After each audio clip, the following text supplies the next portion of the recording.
Belum pernah sesaat pun dalam hidup kita ini nikmat Allah pernah berhenti. Sejak kita bangun tidur sampai kita tidur kembali, bahkan tidur itu sendiri seluruhnya merupakan nikmat dari Allah. Terhadap nikmat yang sedemikian banyak itu, yang jikalau kita akan mencoba menghitungnya, sungguh kita tidak akan pernah sanggup menghitungnya. Allah cuma minta satu: syukuri nikmat itu. La in syakartum la azidannakum wa la in kafartum inna azabi lasyadid. Kalau kamu bersyukur, aku tambah nikmatku kepadamu. Kalau kamu ingkar, tidak pandai bersyukur, awas loh, azabku itu pedih. Jadi kalau kita mau ambil mafhum dari ayat ini, nikmat bisa berubah menjadi azab kalau kita tidak pandai mensyukurinya. Nikmat bisa berubah menjadi azab kalau kita tidak pandai mensyukurinya. Nikmat apapun itu. Sehingga boleh jadi orang kaya bisa saja masuk surga karena hartanya, dan orang kaya pun tidak jarang yang masuk neraka juga karena hartanya. Syukur apa tidak syukur? Pejabat bisa saja masuk surga karena jabatannya. Pejabat pun tidak jarang masuk neraka juga karena jabatannya. Syukur apa tidak syukur? Orang berilmu, orang alim sekalipun bisa masuk surga karena ilmunya. Pun orang alim bisa masuk neraka lebih dulu dari penyembah berhala juga karena ilmunya. Syukur apa tidak syukur? Nah, kita zon politikan, makhluk sosial yang tidak mungkin hidup sendiri. Kita bermasyarakat, kita perlu orang lain. Nah, di dalam bergaul bermasyarakat kita bertingkah laku, berperilaku, berbuat, berkata dan sebagainya. Apapun perilaku kita di masyarakat pasti punya dampak bagi orang lain, bagi masyarakat sekitar kita, mungkin juga bagi lingkungan di mana kita hidup, di lingkungan di mana kita tinggal. Nah, dampak inilah yang sering kita tidak perhatikan, bahwa pada dasarnya tidak ada kebebasan mutlak. Kebebasan kita dibatasi kebebasan orang lain. Satu contoh yang gampang, saya beli radio pakai uang saya setel di rumah saya sekeras-kerasnya. Lalu saya ngomong, radio saya, yang beli saya, pakai uang saya setel di rumah saya sekeras-kerasnya, gak ada urusan sama orang lain. Itu sikap yang tidak mempedulikan lingkungan. Padahal tetangga saya sebelah juga boleh ngomong begitu. Kata tetangga saya, ini kamar saya tidur di dalamnya, mata saya yang ngantuk saya. Kenapa suara radio kamu masuk ke kamar saya? Nah, ketika itu kebebasan saya menyetel radio dibatasi oleh kebebasan tetangga saya yang mau tidur.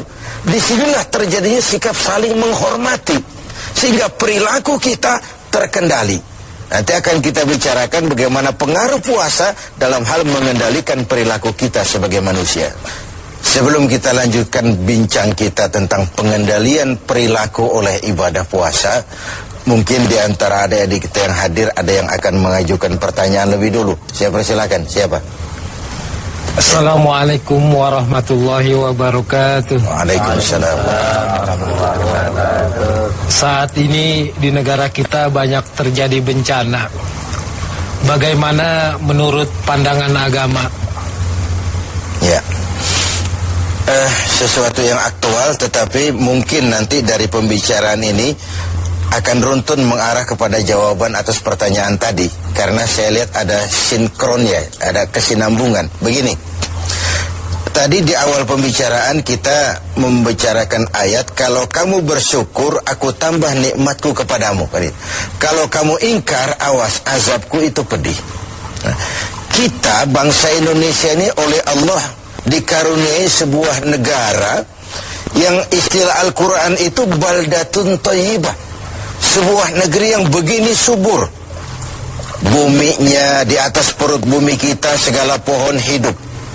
Di bawah perut bumi kita ada gas, ada minyak, ada batu bara. Laut kita yang merupakan 2/3 negeri ini, pasir lautnya saja bisa dijual menimbun Singapura sana. Ada minyak lepas pantai, ikan kita luar biasa, sehingga negeri-negeri lain sering menangkap ikan di perairan Indonesia. Kemudian hutan kita jutaan hektar. Laut kita kaya, bumi kita kaya, hutan kita kaya. Tetapi rakyat kita masih belum bisa lepas dari kesulitan. Timbul pertanyaan, selama ini kita diberikan hutan yang begitu luas jutaan hektar, apa kerja kita? Nebangin doang, nggak pernah nanemin lagi. Terjadi pengundulan hutan di mana-mana. Yang namanya illegal logging, tidak ngerti juga kita. Penebangan liar itu kok bisa ratusan kubik seperti itu. Akibatnya apa? Tanah longsor, banjir melanda, terjadi pengundulan. Akibat ulah yang kita lakukan sendiri. Mengambil istilah Al-Quran, Zaharul fasadu fil barri wal bahri bima kasabat aydin nas. Bertebaranlah kerusakan di daratan dan di lautan akibat ulah manusia sendiri. Kita yang tidak pandai mensyukuri nikmat Allah, dikaruniai negara yang begini kaya sumber daya alamnya, yang diamanati memegang jabatan, lupa diri dan lupa daratan. Sementara kita sendiri tidak bisa mengelola negeri ini dengan baik. Yang disuruh ngurus beras, sering nimbun beras. Yang disuruh ngurus laut, sering jadi bajak laut. Yang disuruh ngurus hutan, rame-rame jadi orang hutan. Ada fenomena-fenomena seperti itu. Nah, lalu bagaimana kaitannya dengan musibah, dengan bencana yang belakangan datang menimpa kita? Begini, ayat Quran menjelaskan bahwa peringatan Quran itu wattaqu fitnatan la tusibanna allazina zalamu minkum khassa. Takutlah musibah, takutlah bencana, takutlah fitnah yang kalau dia datang tidak hanya menimpa orang-orang yang zalim di antara kamu. Orang yang baik terkena juga akibatnya. Nah, dengan kata lain, dilihat dari sisi ayat ini, kenapa bencana terjadi? Ini akibat dosa borongan. Borongan itu kalau sudah borongan namanya, yang benar ikut kelibet juga. Kita nggak perlu cari kambing hitam, tapi akibat 1-2 orang makan nangka, yang lain ikut kena getahnya semua. Di Aceh yang tertimpa tsunami, banyak sekali saudara kita yang baik-baik di sana. Di Jogja pun begitu, di Pangandaran pun begitu. Entah mereka terkena juga musibah akibat dari segelintir tingkah laku orang. Ini yang perlu kita khawatirkan. Jadi kalau yang ma'ruf jalan, tapi yang munkar juga jalan. Kebajikan ditegakkan, tapi maksiat dilaksanakan. Ketika hukuman datang menghantam yang maksiat, yang baik-baik ini akan terkena juga dampaknya. Walaupun buat orang yang baik-baik, ini merupakan ujian.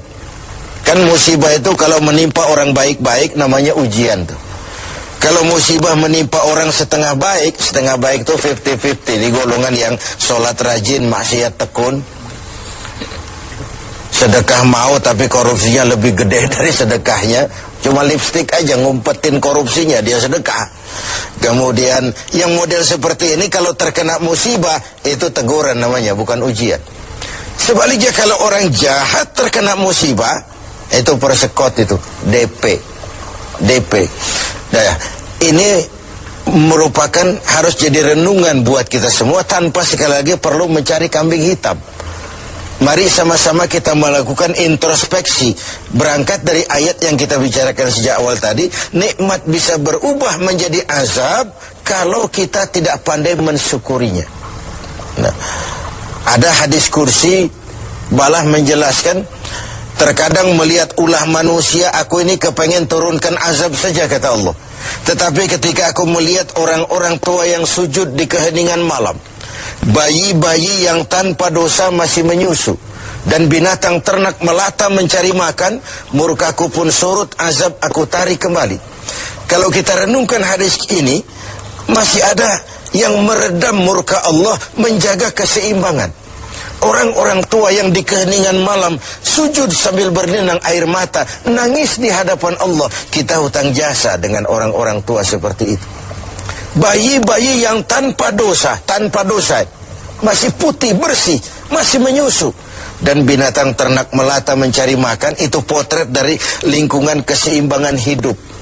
Sekarang kan binatang hampir nggak punya tempat. Kita baca dalam berita itu bagaimana di Pekanbaru sana gajah nyasar ke kota karena hutan kebakar. Ya.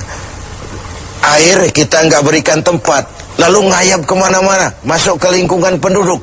Sesuatu yang dulu air ada tempatnya, sekarang semua buat manusia. Sehingga ketika air datang, mana nyasar dia ke tempat kemana-mana. Nah, ini sebuah potret bahwa kalau masih ada orang-orang yang sujud kepada Allah tengah malam sambil berlinang air mata, masih ada putra-putra bersih tanpa dosa, masih terjaga lingkungan hidup, bencana tidak akan sebanyak ini.